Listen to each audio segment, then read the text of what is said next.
Një luftë e ashpër ka shpërthyer mes Izraelit dhe Iranit dhe duket se palët janë shumë të vendosura për t'i shkuar deri në fund kësaj lufte. Kam të ftuar në një lidhje Skype ekspertin e çështjeve ndërkombëtare Luthi Bilalin, si dhe psikologun Ron Kastrati. Faleminderit shumë për këtë intervistë.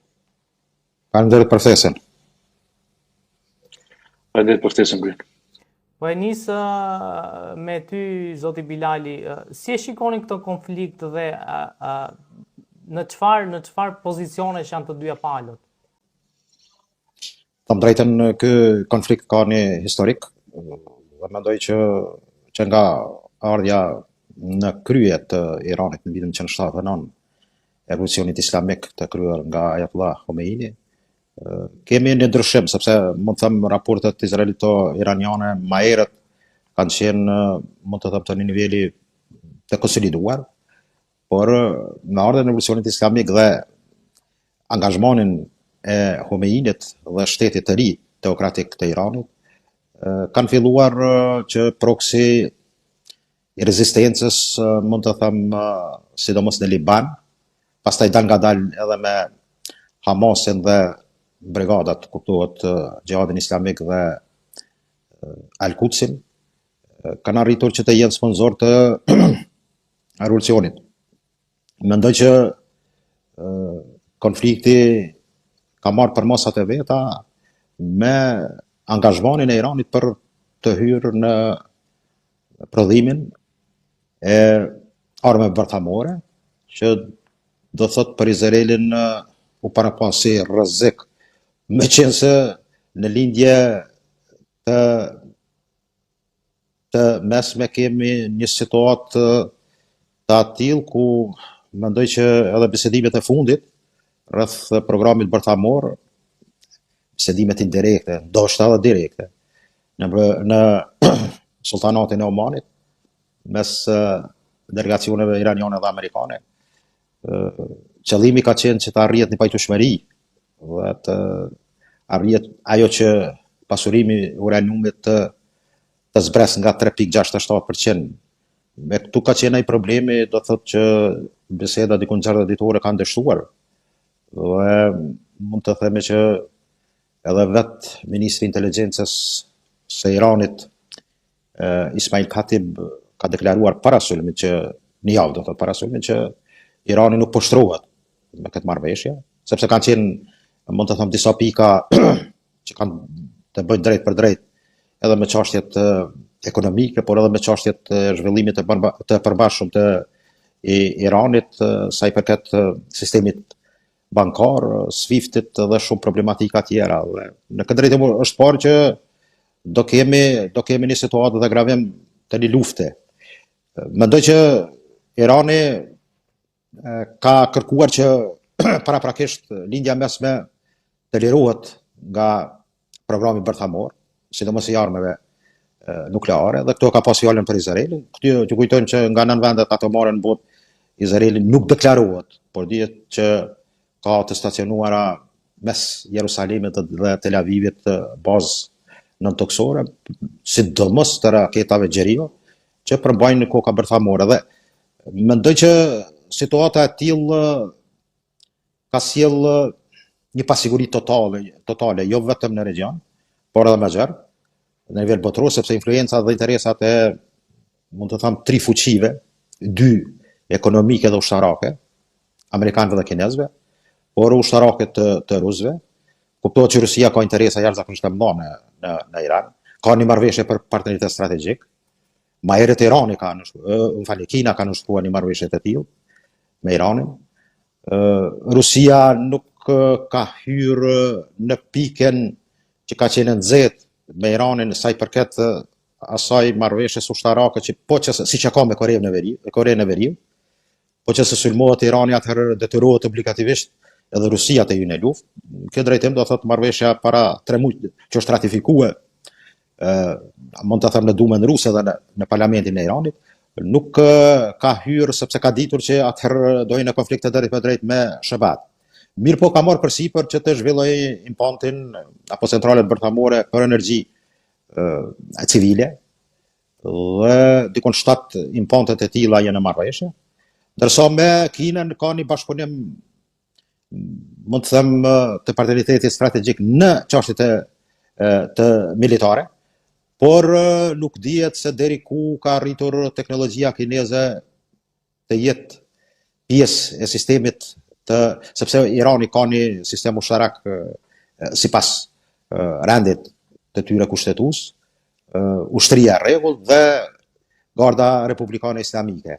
Por edhe në kuadër të Gardës Republikane Islamike është edhe Brigada Al-Quds, e cila funksionon për jashtë. Është një lloj shërbimi inteligjent që kryesisht operon në Irak, Liban me Hezbollahun, me Hutin në Yemen dhe milicinë e Hezbollahut, një Hezbollah i ri në Irak. Por mund të them që situata momentalisht ka gravuar në atë fazë ku sot kemi një situatë që mund të them, edhe pse në luftë ai që godet i pari i ka disa përparësi. Dhe në këtë drejtim mendoj që jo rastisht Izraeli ka bërë goditjen e parë, meqense kjo metodë e tillë e sulmimit i përngjan shumë luftës së Jan Kipurit ose luftës së Ramazanit të vitit 1973 me vendet arabe, kur përgatitja e Egjiptit, Sirisë, Jordanisë dhe Irakut ka qenë që të goditet Izraeli, po ky paraprakisht i ka befasuar me goditjen e parë. Mendoj që sot kemi, sidomos mbram ka qenë Haifa është porti pas Eliatit në Akaba, është porti më i rëndësishëm ekonomik për Izraelin. Dhe jo rastisht Haifa është qendra ekonomike e Izraelit, por edhe qendra e prodhimit ushtarak. Dhe Rafaelet quhet një fabrikë, jo aeroplanet Rafale të Francës, por fabrika e tillë është, mund të them, një kompleks jashtëzakonisht modern, që merret me zhvillimin e armatimit, sidomos të raketave, dhe mund të them që nuk dihet a është godit. Mirë, po shumë interesant që dje u pa që në Haifa në orët e mbrëmjes, diku në ora 10-11, 22-23, ka pas një goditje me raketë ballistike hipersonike, që do të thotë ka qenë e pamundshme të ndalet. Dhe kjo tëra, meqense Izraeli ka bërë goditjet, më të them, në mbi 400 saqe në Iran, dhe ka, mund të them, Natanzi, qendra mbërthamore e Iranit, thoya tërësisht është e shkatruar, por edhe qendra tjera. Në malet e mund të them të Zogrës, kemi një situatë në veriperëndim të Iranit. Irani ka mbi 1.650.000 kilometër katror, mbi 1.650.000 kilometër katror, popullat 88 milion. Është vend që ka burime shumë të rëndësishme të energjisë, dhe mendoj që kjo pjesa e malit të Zorgos është ajo që ka thonë Rafael Gross, krevi Agjencisë Atomare Ndërkombëtare, në Selinë e Vjen, që kjo bazë është 800 metra diku në ardhej, dhe është problem vetëm B-2 amerikan mund të bëjë shkatrimin e saj. Por pa hi në çështjet detajet e asaj aspektit militarist, mendoj që a do përfshihet SHBA në konflikt.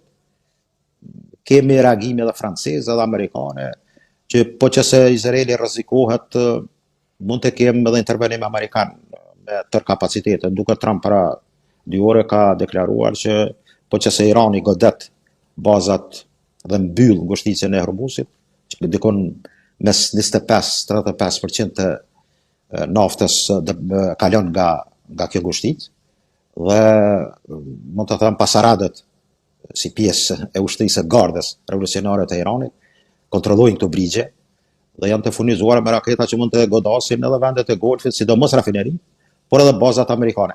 Këtu po që se vjen deri te kjo goditje, atëherë amerikanët mund ta levrojnë Iranin.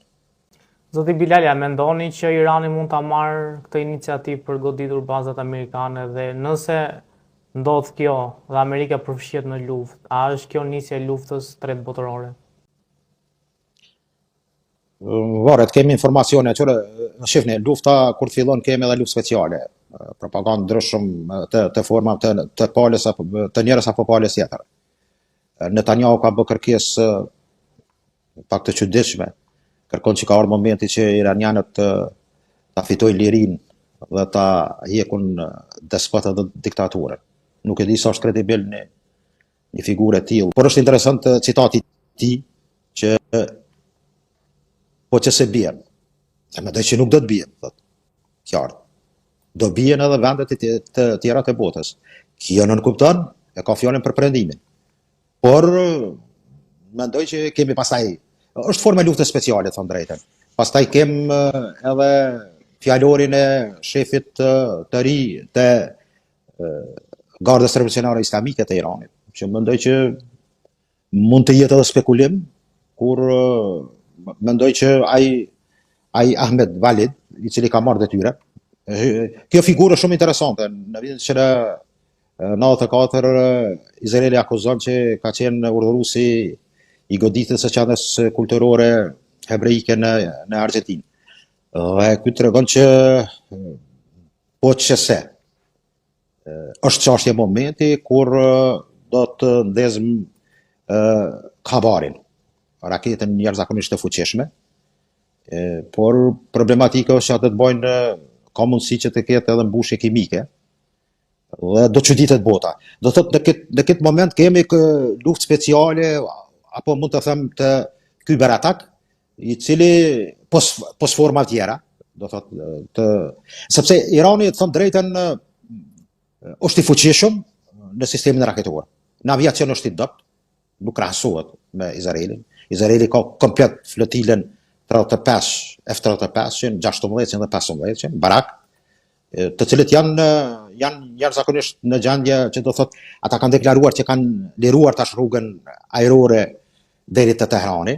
Mirë po mbrojtja kundër ajrore duket në qytet të Teheranit dje ka pas një aktivitet. Iranian thonë se kanë gëzuar 2 deri 3 F-35 dhe 2 pilot kanë zarab. Por kjo është ende pa vërtetuar, më të thënë drejtën. Si mund të kemi një rezultat final dhe mund të kemi kanosje dhe apo hymë në luftën që shumë njerëz mendojnë që mund të jetë lufta e tretë botërore, nuk e besoj. Nuk e besoj, sepse fundi fundit nuk i konvenon askujt që të hymë në një aventurë të tillë, edhe pse bota ka kaluar 8 miliardë. Ndoshta është me interes për dikujt që popullata të zvogëlohet, përpas fatkeqësive natyrore. Dora njeriu të planifikon edhe kësaj gjonash. Nuk po hin teori të konspiracionit, por mendoj që influenca e tri fuqive në lidhjet e mesme është jashtëzakonisht, mund të them, një rivalitet i papërshkruar i kinezëve, rusëve dhe amerikanëve. Rusë nuk jekun dorë nga Irani, nga Siria por nga Irani është problematike. Finalja mendoj që do ta kemi një rezultat, hajde 2 goditje të vitit të kaluar, që kanë qenë goditje dhe kundërgoditje, një rezultat fundit 1-1. Por involvimi i forcave tjera nuk kupton. Pakistani dje ka dhënë një deklaratë shokuese, më thëmë drejtën, që do të hynë drejt për drejt, po që se një vendi të tretë sulmon Iranin. Pakistani do t'i dalë në përkraje Iranit, dhe bëri kërcëtim ka dhe me kokë bërthamore. Turqia luan rolin, mund të them, të playmakerit në këtë rast, me qëse 2 vende si Turqia, si Arabia Saudite, paka shumë janë dashamirës të asaj që të dobësohet Irani dhe të jenë këto fuqit regionale. Por, në një farë mënyrë, po qëse konflikti mërkaje të aspekteve edhe të një koalicioni religios, atëherë edhe Turqia do jetë aja që do lëviz. Por mendoj që Basheli, bashkëqeverisi në pushtet me Erdoganin, e ka thënë një fjali parapram radhën e ka Turqia pas Iranit. Bili këtë edhe Netanyahu në një deklarat ka deklaruar që Pakistani do ta kemë në shënjesër. Do thotë krejt kjo gravur e tillë është jashtëzakonisht destabilizuese për sigurinë globale. Mirë po, në fund fiton ai që ka taktikë dhe mençuri më të madhe dhe durim më të madh. Edhe pse unë besoj që do të jetë një zgjedhje në rrugdalje edhe nga telefonata Trump-Putin, me insistimin edhe të telefonatës Trump-Erdogan, që të ketë një ndërmjetësim diplomatik dhe të gjinet një zgjidhje, sidomos për programin bërthamor. Ky që është kjo, sepse Irani mund të them të shkatërrohet në atë formën e tillë nga Izraeli. Vetëm nga Izraeli është problematike, të them drejtën. Është problematike. Le të kalim pak te pasojat e luftës Jo vetëm mes të dyja vendeve, po edhe në rajone, po dhe më gjerë. Roni, si e ke parë këtë luftë dhe çfarë pasojë shkakton përveç pasojave ekonomike që tashmë e dim gjithë? Sigurisht, po të gjëja në vëmendje zoti Bilalin dhe natyrisht që ato të cilat sapo i parashtroi, i elaboroi, i shpjegoi janë fakte, argumente ekzistente, megjithse është një disiplinë shkencore e njohur që ne e quajmë psikologjia e krizave globale dhe ajo që më shqetëson më së shumti është se ne derivojmë nga ajo e pandemisë COVID-19 e që njerëzit, qytetarët, shtetet, vendet ballkanike, europiane, në tërësi vendet kontinentale e kanë përjetuar këtë si burnout emocional apo djegje të brendshme emocionale e cila mund t'ju shkaktojë aty stuhi ankthi dhe ju ka shkaktuar stuhi ankthi. Sociale, mediat po e bëjmë punën një amplifikatori të frikës. Kur them të frikës, njerëzit duket sikur tani kanë filluar të ndikohen nga idealizimet edhe politike, edhe vendore, nacionaliste, pra po e bëjnë ndarjen ne dhe ju, ata dhe ne dhe ata. Pra, unë me Iranin, ti me Izraelin, Izraeli ka ndihmuar Kosovën, supozojmë, Irani i asiston e mbështet Serbinë, politikat ruse, politikat serbe dhe këto ndarje, këto ndasi, pastaj duke i vëzhguar me vëmendje rrjetet sociale, kuptojmë që janë të amplifikuara pra dhe të ndikuara nga media të cilat bëjnë promovimin e temave bomba dhe një goditje tjetër e Iranit drejtuar Izraelit, duket sikur e bën këtë si lojë futbollistike. E goditja atë, do ta godason, do ndodhë një goditje nesër. Pra, mediat nuk fokusohen në ruajtjen e stabilitetit emocional dhe mirëqenies psikologjike të gjithë djegësve pesnik dhe atyre që i lexojnë ditë për ditë. Dhe kjo çfarë ndikon? Pastaj ndikon në psikën individuale të njerëzve, ndikon edhe në psikën kolektive të njerëzve dhe këto pastaj prodhojnë frika ekzistenciale, prodhojnë ankth kolektiv, pasiguri kolektive emocionale dhe vim deri në situatë sa kaq pastaj gjendja polarizohet. Prandaj psikologjia e krizave globale përqendrohet në këto tematika, por mos harroni, ka edhe një gjë, e përmendi zoti Bilal. Tha nuk dua të futem në teori konspirative. Është fakt që teori konspirative vetë hidhen në erë publikisht dhe nuk ka një bazë, një argument të fuqishëm që ka në qendër një fakt të vetëm për mundësinë e nisjes së një lufte të tretë botërore, sepse këto luftrat pastaj i kanë bërë si ato lojrat në lojrat kompjuterike që të rinjët tani luajnë ditë për ditë. Jo, e di se çfarë, e di kur thalli më madh, shqetësimi më madh, është tek paranoja dhe psikoza sociale. Pra, duke spërkatur, duke promovuar tema konspirative në shoqëritë të caktuara në gjithë vendet e botës, këto kriza globale pastaj shpërthejnë në një delir, ne themi delir social, pra një teori konspirative që ndikon drejtpërdrajt në formimin e psikozës kolektive, ku njerëzit fillojnë të dyshojnë në realitet. Imagjinoni pra, kur njerëzit fillojnë të dyshojnë në realitetin aktual dhe mbështeten në teoritë konspirative, mos harroni, krijojnë një realitet alternativ. Dhe cili është ky realiteti alternativ që mund na shqetësoj? Është pikërisht lufta e tretë botërore. Pra, mund të kemi probleme të natyrës ekonomike, sociale, energjetike, politike, patjetër që po. Pra, e tha shumë mirë parafolsi, është një luftë speciale, por që mos harroni, vendet në fuqi. Pra, fuqit e mëdha janë jashtëzakonisht vigjilent në monitorime gjithë të mbaruar ajo kohë e dikush me këtyre luftra mes vendeve luftrave barbare, gjakatare, akmarse, edhe Izraeli diti mas gjërat mirë dhe nuk mund të nxitohet me kaq vrull që të shpërthej apo të skaloj situata në një luftë që mund të rëndojë dhe dëmtojë ekonominë e një vendi apo ekonominë e vendeve fqinje dhe pastaj probleme tjera të tregjeve apo sistemit energjetik në gjithë vendin, probleme me naftën. Pra dhe kjo është një temë që hyn në kuadër të mundësisë për një krizë globale gjithandej. Ne derivojmë nga pandemia COVID-19 dhe sot akoma mediat, se aty e kam hallin më të madh, ushqehen duke i friksuar. Shikoni, shpërdorimi apo parashtrimi i narracioneve të frikës, së ankthit, se ne mund të rrezikohemi, ne duhet ta zgjidhim hallin tonë, e kuptoni se halli jonë i cili është konstituimi i kuvendit. Ndërkohë shoh politikanë në Kosovë që deputet që nuk zgjidhin dot problemet elementare të shtetit të tyre dhe çfarë mirë me problemet globale që kjo duket shumë çesharake. Por ajo çfarë unë do kisha i gurajuar njerëzit që lexojnë lajme të tilla, që mund të nxisin e stimulojnë një krizë globale psikologjike, është se duhet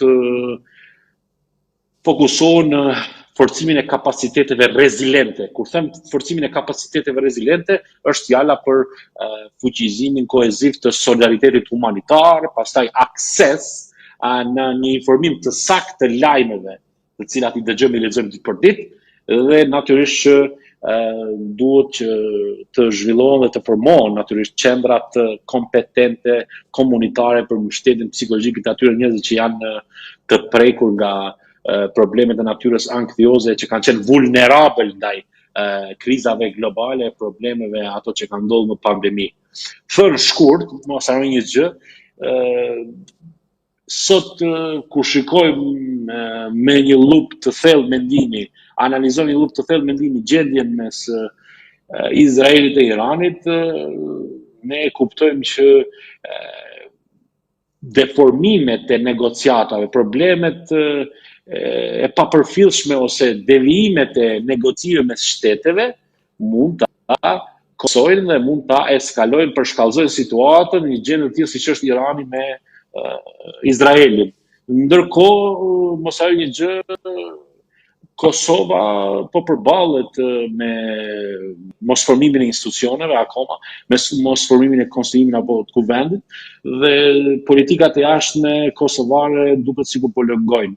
Dhe duhet ne të marrim mësim për këtë dhe t'i përvishim mendjet dhe t'i forcojmë predispozitat dhe kapacitetet tona të diplomacisë dhe politikave të jashtme, sepse sa rëndësi ka diplomacia dhe profesionalizmi negociatorëve që mbajnë takime mbledhi dhe organizojnë takime mbledhi për gjetjen e zgjidhjeve më patësore, më të mëlqena e politike të shëndosha për shtetet për fqinjet dhe për relacionet mes dy shteteve.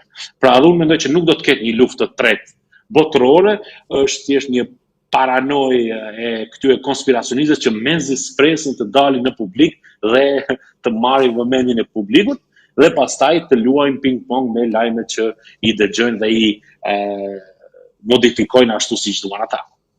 Një deklaratë nga një zyrtar Izrael deklaroi që lufta me Palestinën mund të vijë edhe në plan të dytë, pra do kaloj në plan të dytë. Ndërsa lidhur me luftën që po zhvillohet mes Izraelit dhe Palestinës, duket si një luftë e padrejtë ku qindra mijëra njerëz janë, po themi, janë ngujuar në një rrip aty dhe janë lënë pa bukë. Pra, a duket që paktën lufta Iran-Izrael po luftohet ashtu siç duhet luftohet, po themi me armë, edhe pse jemi kundër luftës, po ajo duket që lufta Izrael-Palestinë është më e padrejtë në krahasim me luftën Izrael-Iran? Po, Gurian, ndjes sepse ndryva unë i pari, edhe lufta si lufti ka rregullat e veta. Dhe ju sapo e potencua dhe keni të drejtë plotësisht. Ka dallime nga mes Izraelit dhe Palestinës dhe në anën tjetër luftës së Izraelit me Iranin dhe përplasjeve tjera që po e tensionojnë situatën e një krize globale të mëdhutjeshme. Pra, kur them lufta ka rregullat e vet, duket sikur ato shtete që krijojnë një front strategjik dhe përballen njëra me tjetrën, devijojnë në respektimin e këtyre rregullave brenda luftarave, qoftë me sistem raketor apo me sistem ajror, edhe kjo e bën situatën më të pabes. Kur them më të pabes, atëherë ne ushqem frikë dhe pasiguri kolektive, qëndrime të caktuar pastaj. Irani mund goditet në mënyrë të bepasishme, pa respektuar rregullat e njëri tjetrit, luftën e sistemin luftarak dhe luftën e mirëfillt të një procesi të rëndësishëm mes dy vendeve. Dhe mos harroni gjë, e di se ku më shumë jam i fokusuar, unë kuptoj që gjithë ta lider që nxisnin luftra e janë të gatshëm për të luftuar e për të sunduar e për të pushtuar rajonet, vendet e shteteve fqinje apo shteteve tjera për qark, kanë probleme me megalomanin që është një problem shumë i thellësishëm i një leadershipi brenda një shteti. Pra, një lider që kërcënon shtetin tjetër, ai ka probleme serioze të natyrës mendore apo të shëndetit mendor, sepse është një megaloman dhe nuk do t'ja di për nevojat ekzistenciale elementare të qytetarëve dhe çfarë është i gatshëm në çdo moment t'i shpall luftë shtetit tjetër. Dhe kjo megalomani deluzionale, pra ky deluzion i madhështisë një lideri që kokën larë dhe është i gatshëm të sulmojë shtetin tjetër, e sjell situatën ashtu sot ku jemi mes Iranit dhe Izraelit dhe shikoni Netanyahu, pra liderin e Izraelit. A mendoni që nuk ka probleme serioze me shëndetin mendor? Pra, ose me megalomanin, ajo është i gatshëm çdo moment, pa interesuar fare se cilat mund të jenë pasojat, t'i shpall luftë, jo vetëm Iranit, se nuk dua të krijoj anëshmëri mes njëri shtet apo shtetit tjetër, po secili shtet tjetër, sepse besojnë se janë popull i zgjedhur i Zotit. Ndërkohë ne e dimë që gjithë jemi barabartë në njëjtetin dhe jetojmë brenda kornizave konventës drejtave të njeriut. Nuk ka ti më i mirë ose më i mirë, ose unë më i zgjedhur i ti më inferiori ose më i shmanguri. Pa ky është gjithë problemi i liderëve që ushqejnë një ego të tillë për të sulmuar, për të kërcënuar vende të tjera rajonale.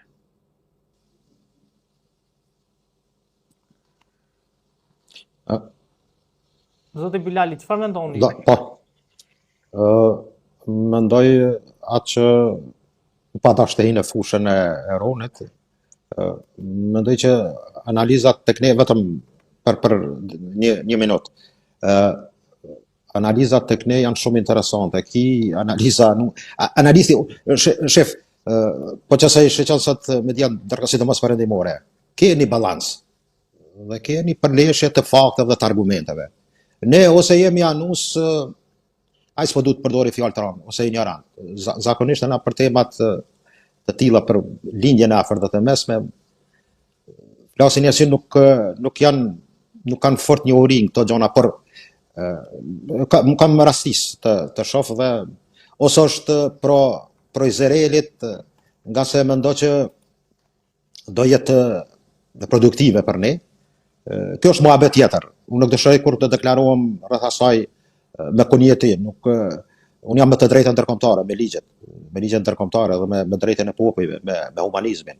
Do thotë nuk jam me atë se tifoz futbolli. Por ato emocione që shprehin edhe në përrjetet tona sociale janë, mund të them, menxhërime të cilat nuk dëshiroj të i komentoj, sepse ke të tillë që thrasin për shkatrim të një populli ose e kundërta.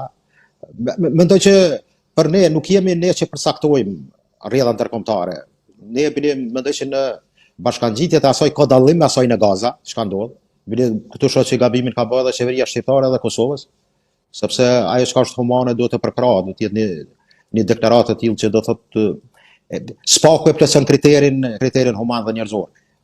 Sa i përket Iran-Izrael, bashkangjitja jonë, ne jemi kampi perëndimor. Ne do thotë në deklarimet e tilla duhet jetë në unison ajo çka paraqet edhe Unioni Evropian, dhe kështu diplomatikisht mund të them që mund të jetë një deklaratë e cila kërkon për paqe, për mirëkuptim dhe për që të ndalet lufta. Pjesa tjetër e njerëzve që mund të them kanë paranoja të ndryshme rreth asaj dhe pa njohuri totale, mund të them drejtën, sepse të merresh me studimin e lidhjes së mesme, do thotë duhet të kesh një background të tillë të leximit të disa librave, jo vetëm kalimthi. Por ajo çka pyetët ju për Gazën, mendoj që në terren të dytë të dorës së dytë, IDF izraelit, sepse fronti është dikun tjetër tash. Mendoj të pas gëzime në pjesën e Westbank, bile burgosit e mbase 53-ve kur kanë bërë ovacione për goditjet. Shef, Irani mund të them edhe çështja palestineze e ka përdor apo edhe keq përdor, mund të them disa raste, që si sinonim i asaj që është mbrojtësi i kësaj çështje. Mirë, po çështja palestineze nuk zgjidhet pa konsenzusin e përgjithshëm. Mund të them të vendeve arabe, të cilat dorën në zemër nuk dëshiroj të hyjnë në këtë problematikë, por 440 milion arab janë të stepur në këtë drejtim. A është problematika çështja e aleancë apo se prezve tyne që nuk përkojnë me vullnetin e popullit, është tjetër mohabet. Mirë, po mendoj që rreth Gazës në unison jemi që është mas urgjente të ndalohet çfarësi e tillë. Dhe këtë në konceptin njerëzor dhe human është gjatë që të gjithëve na brengos kjo. Por mendoj që kemi hyrë në një gravur të një situate që pa rrugdalje. Tham deri në vitet që nga formimi i shtetit të Izraelit, 14 maj 48-s, dhe luftës së parë ose Nakabës 48-49 me vende arabe, janë 700.000 palestinezë të larguar nga vatrat e dyre. Dhe gjitha luftat tjera 56 me kanalin e Suezit, pastaj 67 që edhe 73-shit, gjitha kanë qenë hupse për arabët. Por mendoj që këtë ndihmë dhe këtë fëmijë për të rritur e kanë pasur francezët. Nga marrëveshja e Balfurit, nga Romja Perandorisë Osmane, në vitin 1916, dhe pastaj gjithë ato marrëveshjet që kanë dalur me qëllim që të instalohet një shtet, ka qenë ja 7 pika në botë ku mund të vendoset shteti Izraelit. Njëra nga to ka qenë edhe vizita e një gazetari sionist nga Londra në kohën e mbretit Zog. Dhe dy ministrat e mbretit Zog kanë biseduar për të, për pjesën e Bregdetit ose pjesën e Muzeqes atje, që të vendoset projektohet shteti Izraelit. Do thotë ka qenë edhe Shqipëria në këtë drejtim njëra ndër pikat, nga 7-8 pikat ku delegacionet ose diplomacia botërore asoj kohë ose francezo-britanike. Dhe më vonë do thotë kemi një situatë kur nga fund viteve 70-ta Izraelin për furnizim dhe fuqizim ka marrë në dorë Shtetet e Bashkuara të Amerikës. Si të arrihet kjo zgjidhje është pyetje që nuk mund ta jap thuaj askush sot momentalisht. Nga se mund të kemi një balans, kur të kemi balans të forcave, kemi zgjidhje, por projekti për dy shtete në tokën në termin e vjetër të Palestinës, dhe bile mund të them drejtën, semit janë edhe arabët. Bile mund të them nga pejgamberi profeti Ibrahim, të tri fetë monoteiste e ka një kupoll. Dhe mendoj që në këtë drejtim afërsia nuk është bukur e larë. Bile djalit Ismaili gruan njënën ka pas hebreje, njënën arabe. Kështu që janë mund të them dy vllazër nga baba. Por mendoj që po flas në aspektin teologjik, se edhe mitet teologjike, për shembull Izraeli sot pjesën e Samarës dhe të Judes, që është pjesa e Westbankut, e konsideron mitin e vetë të Biblës së vjetër apo Torës. Dhe në këtë koncept do thotë mitet e tilla shkaktojnë edhe plagë, edhe luftra. Por koekzistenca paqësore në tokën e Palestinës me shtetin e Izraelit dhe ngritjen e shtetit të Palestinës mund të arrihet, po që se ka koka mund të them të ftohta dhe njerëz që realisht planifikojnë që e ardhmja e këtij regjioni mund të jetë, mund të them, në atë paralelën që garanton edhe sigurinë e mazhar jashtë regjonit. Vetëm një ndërhyrje. Zoti Bilali, ju thatë që edhe mitet impaktojnë në këto procese, në këto luftra, në këto situata përshkallëzuese. A mendoni që liderët e shteteve si Irani, Izraeli apo shteteve tjera që janë përballur me luftra i kanë përdorur si karem këto mite? Unë nuk mendoj që janë ndikuar nga këto mite, po i kanë përdorur si karem për të konfliktuar situatën apo për të përshkallëzuar situatën në këto lufta, sepse Izraelet tani po flasim edhe në spektrin teologjik e mitologjik, që futët hebrejët konsiderojnë vetëm populli i zgjedhur i Zotit apo jo. Në anën tjetër, këtat liderët e Iranit, populli iranian, e konsideron vetëm njerëz që cilët janë gatshëm të luftojnë për hir të Zotit e paqes, të rregullojnë, të ruajnë rendin globale, botërore, gjithashtu të ruajnë stabilitetin e lindjes së mesme, apo të përforcojnë egon e tyre si njerëz të rrugës së Zotit. Dhe këto mite, këto përshtypje, duket sikur nuk shfrytëzojnë kapacitetet e tyre kognitive mendore për t'i racionalizuar këto. Ju mungon racionaliteti dhe prandaj përdorin karem këto sisteme mitologjike apo historira mitologjike për të sulmuar njëri tjetrin. Aron, ke plotësisht të drejtë. I përdorin për t'i keq përdorur. Mendoj, shef, operacioni në Gaza e ka një emër të çuditshëm. Është mitik biblik i Torës. Karrocat e Godionit. Dhe kjo histori biblike sqarohet që i dopti ka dalë fitues ndaj të fortit. Që për Gazën është jashtëzakonisht nuk rok logjik, them drejtën. Kishte qenë kundërta po, por një forcë e tillë e IDF-it izraelit ta merr repitetin e karrocat e Gedionit. Por mirë, kjo është keq përdorim tash. Po te pala e Iranit. Sonë dëshiroj të jemi balansuar, do them drejtën jam i shokuar nga analistët edhe në Kosovë. Mund të them diçka Shqipëria më pozitive. Kur flasin broçkulla të ndryshme të natyrës që absolutisht se kanë haberin. Unë vjen keq i poshpërim këtu se dëshiroj të lëndoj askënd. Por ata mendojnë, unë e di, jargitje që mos po ke ndaj përfitim. Bilioni thon të kaloj për një moment vizioni edhe asaj që apo ndodh në Kosovë, i mos formimin të institucioneve është vetëm 3 pika, s'ka vizion tjetër. Kush president, kryeminist, ministra, ambasador, borde. Vizioni unë kaq mbyllet. Këtu është problemi, për 2 minuta zgjedh ai problem. Krejt muhabetet që bëhen për studiat televizive këtu është. Unë mendoj kështu. Ata mund të bëjnë analiza ndryshme. Dhe ana tjetër e Iranit përdor ushtarët e Mediut. Bile shumë aksione të tilla që kryen përmendet në ardha e Mediut, është një sinonim, do thotë fetar teologjik, edhe në Islam. Meqense bota islame është ndarë në 2 botë kuptimet që i ka dëmtuar shumë, më të them drejtën, në Shia dhe Suni, të cilat mund të them donjëherë sunit janë më të gëzuar për goditet Shia se sa pala që e godet.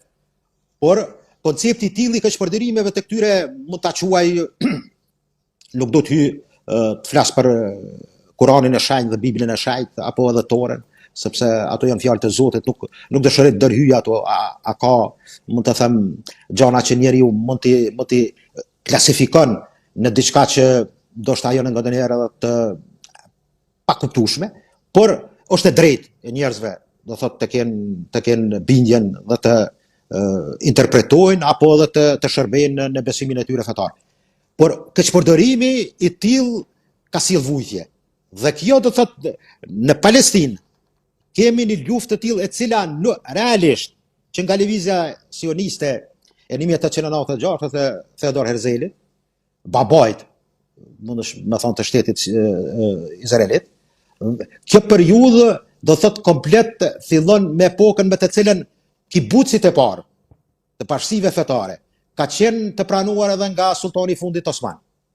Dhe do thotë ardha ka qenë qyshherë, do thotë para formimit 48-s kanë filluar vetbanimet e ndryshme të kibucit të orientohen dhe të vinë për qëllimet fetare, religjioze, jo krijimit të shtetit.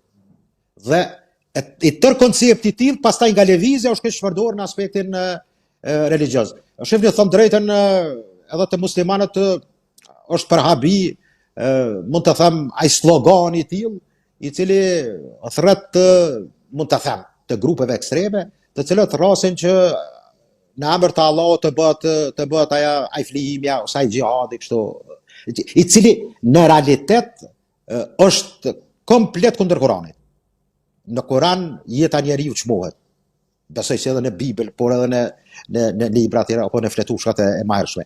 Kjo do të thotë është problematika që sot njerëzimi ka kacafytjen. Edhe sot përdoren aleancat e tilla në emër të fesë.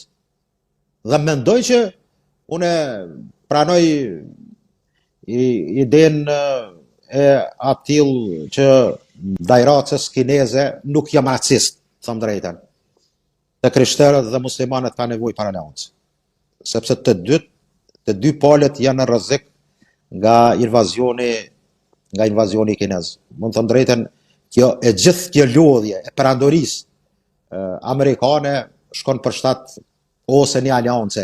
Këtu bile Trumpi e ka atë idenë e qëllune, që Rusin ta kthej në kampin perëndimor, jo të kaloj në lidhjen aziatike me Kinën. Sepse kjo aleancë do të jetë rreziku, mund të themi thyrës së perandorisë amerikane.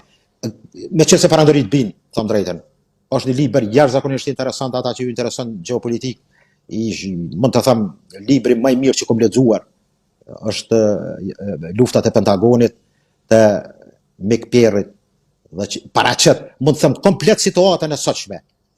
Shifni, kemi kaluar në fazën e një lufte të tillë të dronëve dhe të teknologjisë. Edhe grupet paramilitare mund të jenë rrezik, sepse teknologjia bjen edhe në dorë të atyre që nuk janë simpatik për dikon. Dhe kjo tëra më shkaktoi kaos. Ose paramendon një grup i caktuar të bjen në dorë ndonjë mund të them material ose teknologji atomike. Dhe e gjitha kjo tregon që jemi në sfidë. Dhe mendoj që një analist i mirë bën ballance të tilla. Nuk bën ballance të animit në stadion futbolli. Dhe e tëra kjo mendoj ne nuk jemi ata që vendosin, thëmë drejten. Kosova dhe Shqipëria mund të them ai numri i fundit i hyrjes në stadion për të zënë një vend që mund të jap dirigjime apo anime. Ne jemi të vendosur dhe e kem kajen. Jemi në kontinentin evropian, jemi pjesë e kësaj strukture të sigurisë, por kem nevojë që këtë situatë që është sot, bëni të bindur që Serbia do ta shfrytëzon shumë mirë. Çdo problematikë e tillë ka impakt në region. Dhe mund të kemi edhe goditje nga ana e Serbisë, shfrytëzon situatën dhe të destabilizon ose zotruna për ta marrë një ofenziv ose invazion. Unë nuk e besoj se nuk jemi edhe ne të papërgatitur, mund të them drejtën, por nuk krahasohet se njerëzit kanë qef ka herë të bëjmë rrafsh, por them drejtën ato balancat militariste dhe ushtarake ande qalojmë, por këtë situatë e shfrytëzon Serbia. Dhe mendoj që përpos anës ekonomike, krizave që ka të bëjmë me ramin edhe të burzave financiare, të madhrave, të kapitalit, por edhe ngritjet e çmimeve të naftës që na prek edhe ne në Kosovë. Po siguria gjithsesi është më e rëndësishme. Bili sot trendi shtetet e mençura ka nevojë për investime shumë në çështjet e sigurisë. Dhe mund të them drejtën, në shokante edhe Shqipëria dhe Kosova nuk e fut obligative shërbimin ushtarak. Ne kemi tri që nuk din të operojnë me armë. Ata mund din të operojnë në darës, madh që mund ta mytin edhe në dokën, që ata kanë ndodhur. Por nuk kanë një uri të përdorin armë të cilat sot janë të nevojshme, mund të them. Dhe kjo është ai gabimi. Ka shtete që kanë aplikuar tash me urgjencë 2-3 mujor shërbimin e obligueshëm ushtarak. Sepse jetojmë në këtë kohë. Nuk është pyetje për të thirrë panik, po mirë është të ketë preventiv të tillë. Pikërisht pyetja e fundit e ime ishte duke parë që është një luftë midis Rusisë dhe Ukrainës që është ende në zhvillim. Është një luftë mes Iranit dhe Izraelit që është ende në zhvillim. A i druhet Ballkani një lufte të mundshme dhe sa gati është Shqipëria për ta përballuar bashkë me Kosovën këtë luftë në rast se, siç e përmendët ju, të një ofensive nga ana e Serbisë dhe duke parë që po themi diplomacia është një fije shumë e hollë se nga anon peshorja dhe jemi në kushtet kur ne si Shqipëri dhe Kosovë në një luftë të mundshme mund të marrim mbështetje nga vende perëndimore, ndryshe nga ç'mund mund ndodh me Serbinë? Da, Rone, mos të zgjate pelarone. Roni, Jo, do fillosh ti? po, patjetër. Shikoni, e tha zoti Bilali, serbët janë të paparashikueshëm. Dhe janë dinak sepse shfrytëzojnë momente dhe ngjarje të caktuara krizash, të cilat mund t'i përdorin ato apo mund t'i përvetësojnë ato duke i keqshfrytzuar për interesat e tyre nacionaliste dhe madje deri në atë situatë sa kaq edhe të planifikojnë në një organizim të një situate eskaluese në raport me Kosovën apo me vendet fqinje. Por po e them do ritheksoj gjithmonë rëndësia më e madhe në një sistem të mirëfillt shtetëror demokratik është forcimi dhe avancimi i politikave diplomatike që në fakt në Kosovë akoma këto janë mendoj problematike. Nuk them që nuk kanë avancuar në ndonjë proces të caktuar. Nuk dua ti polemizoj pozicionet e tyre apo edhe prijet që i disponojnë apo i performojnë me politikat e jashtme diplomatike, por që ne harrojmë një gjë, sa mund të jemi shumë adedashëse, mund të ushqem adedashuri për vendin tonë, për historinë tonë të lavdishme shqiptare, sepse unë mendoj që jemi një kom, sërish konsistoj në idenë se ne harrojmë ndonjëherë që ne jemi një ndër popujt më të vjetër të planetit Tokë, dhe ndërkohë popujt tjerë Serbin apo vende tjera që kanë akoma një ego të fryer të pushtimit të një vendi tjetër për të sunduar një vend tjetër, megjithëse këto kanë kaluar si pikpamje shumë kohë më parë, ne harrojmë që Kosova ka nevojë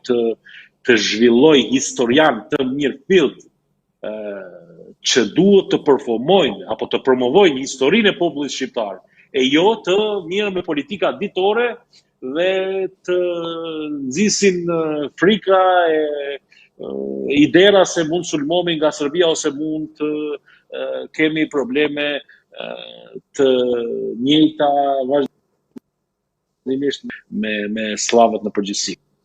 Prandaj unë derisa historia e lavdishme shqiptare flet vet. Ne jemi një ndër popujt më të vjetër të planetit Tokë, sigurisht që ne jemi autokton dhe nëse përllogarisim shtete tjera, ju e dini shumë mirë historinë, se si janë udhëhequr dhe nga gravitojnë, si janë formuar, në për cilat fise kanë kaluar dhe çfarë origjinaliteti kombëtar kanë shtetet tjera.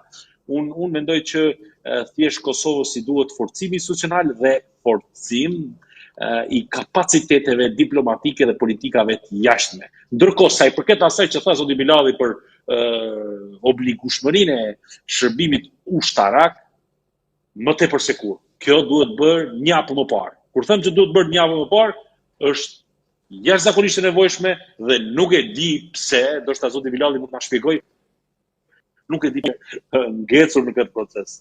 Shërbimi ushtarak duhet të jetë domosdoshmë obligativ. është çështje ligjore që kryhet, mund të them, në amandamentim shumë shpejt, por ekziston vullneti, ne s'kemë ende institucione, jem bela me ato se kush po merr pozicione, por mendoj atë që me të vërtetë ai strategu kinez 2500 vite para erës së re, ose para periudhës së Krishtit, e ka thënë mënyrë e ka thënë mënyrë fenomenale. Armiku kur është i fortë tërhiqu, kur është në përçarje provokoje. Dhe gjitha këto në atë momentin që besoj që Mosadi Izraelit ka shfrytzuar edhe në Iran tash po që jashtëzakonisht një shërbim i klasit parë i cili ka rritur të depërtetë brendësitë e Iranit dhe përdor edhe dronët për shkatërimin, do të thotë domet më mëdha janë bërë, mund të them, në disa pika në këtë formë të aktivitetit, që kanë depërtuar, qoftë përmes pjesës kurde atje, apo edhe pjesës azere, ose në kufi, sepse Irani ka popullata edhe azere, edhe kurde, edhe pjesë, mund të them, etni tjera, qoftë pashtun, qoftë pjesëve të Azisë Qendrore, Taxhak e tjerë. Dhe ka arritur që të thotë ti krijoj dobësi dhe ka shfrytzuar këtë moment në mënyrë brillante, mund të them drejt. Tek lufta në Ukrainë, shifni, Prishtina dikon me Transkarpatin e pjesës të Hungaria ku lidh, sepse është ajo pjesa hungareze në Ukrainë, që do thotë jetojnë hungarez, sepse Ukraina ka një popullsi, mund të them, qoftë polake, pastaj pjesën me Hungarinë, konteste edhe territoriale. Deri te kjo pikë, Prishtinë në këtë pikë kufitare më në është 900 kilometra vija ajrore. Do thotë prekum seriozisht, nëse kemi një eskalim edhe të ndonjë hajde ta quaj bombe të pest, kontaminimi mund ta prek edhe neve. E dyta është kolona e proruse e cila ekziston, është mund ta quaj kështu enklava militariste përmes Serbisë dhe Republikës Srpske ose etnisë entitetit serb në Bosnjë dhe Hercegovinë. Të gjitha këto dy, mund të them, pika mund shfrytëzohen nga Serbia për të eskaluar situatën.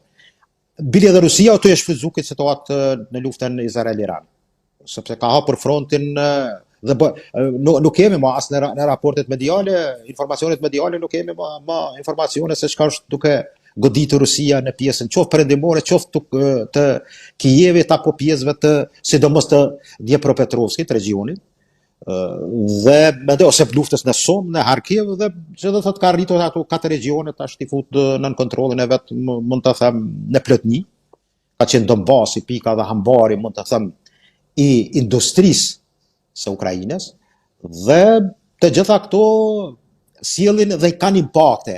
Prandaj edhe tek ne në Ballkan, në regionin ton, këto do sjellin efektet e veta.